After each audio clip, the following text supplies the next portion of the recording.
welcome to PCR London Valves 2024. My name is Fabien Praz from Bern University Hospital. I'm an interventional cardiologist, and I have the pleasure to be with Marianna Adamo from Brescia, Italy, interventional cardiologist, and also heart failure specialist.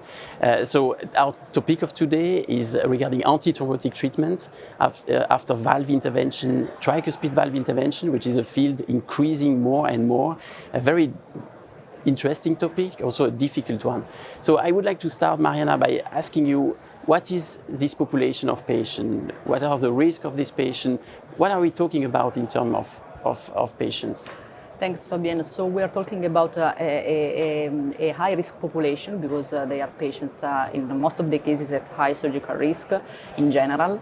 So for TEER patients, for patients undergoing transcatheter edge-to-edge repair of the tricuspid valve, the rate of patients on atrial fibrillation in the registries and in the clinical trials is really high, around 78-80%, because most of these patients also have an atrial disease, so atrial fibrillation, so they already receive an anticoagulation therapy. And in studies, including patients undergoing transcatheter replacement, this proportion is even higher.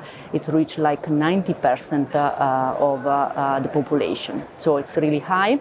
And also the risk of bleeding is high because they are patients with many comorbidities like renal dysfunction and other comorbidities, increasing the general risk of bleeding of these patients.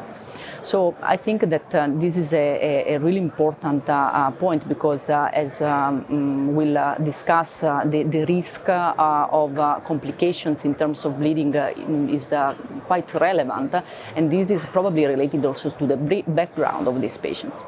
So high risk of bleeding, high rate of indication for anticoagulation as well. So that's a little bit the stage. Certainly a difficult population of patients. Let's talk about an unlikely situation to start. For example, a patient undergoing edge-to-edge repair and not having any indication for oral anticoagulation. Very unlikely because you said most of the patients have atrial fibrillation. Yeah, very unlikely. But what will be your strategy in that situation? Generally there is no evidence at all on this, but generally the strategy is to go with the antiplatelet therapy, a single antiplatelet therapy. We have to also consider that there are old patients that are at high risk of bleeding, even if in atrial fibrillation maybe underwent LAA closure, for example. So in these patients, an antiplatelet therapy could be nice. And if we think about replacement, that's an increasing field as well. So edge-to-edge is quite established now, but since 1 year we have in the US and in Europe a replacement strategy as well. What are your thoughts about this? Obviously the risk is higher. What was the result in the study? So in the clinical trial, the risk of bleeding for TEER is lower, is around 3 to 5%. It depends on the studies, whereas in replacement is even higher because it reached like 15%. And these bleeding are related to the access, but also are gastroenteric bleeding, so are bleeding related again to the background of the patient, to the generally high risk of bleeding of these patients. Fabien, how do you manage these patients who are undergoing replacement of the tricuspid valve? How do you manage in terms of antithrombotic therapy after the intervention? I think we have done some progress in that regard because in the first study, TRISCENT 1, the bleeding was quite high. About 1/4 of the patient had bleeding in 1 year. And now in TRISCENT 2, it was just 10%. So we start to understand that these patients need anticoagulation. Some of them have an indication before, but even if not, we will need to have anticoagulation for an indefinite period of time because of the high thrombogenicity of this valve on the tricuspid side. And what we start to understand as well is that we should be conservative in terms of switching anticoagulants in this patient from vitamin K to DOAC. I think both modalities, both treatments are possible.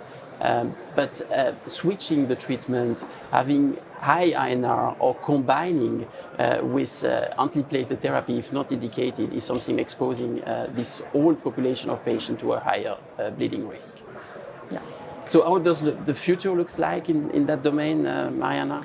So I think that, again, as you have said, the DOAC are probably a good option to go, even because these are widely used in this old population. So we can avoid to treat with the VK antagonist in the first period and then switch. So this is a good point. And I think that, again, as you have said, we have to avoid to react to a small increase in gradient or to halt at the CT, and so we are going probably to a decrease, more and more decrease in bleeding risk in these patients even after replacement. So in summary, we need, if for every of these high-risk patients, to balance the risk of bleeding with the thrombotic risk. They need certainly anticoagulation. The best treatment still have to be defined. We need more evidence. Thank you very much for this nice conversation, and see you soon.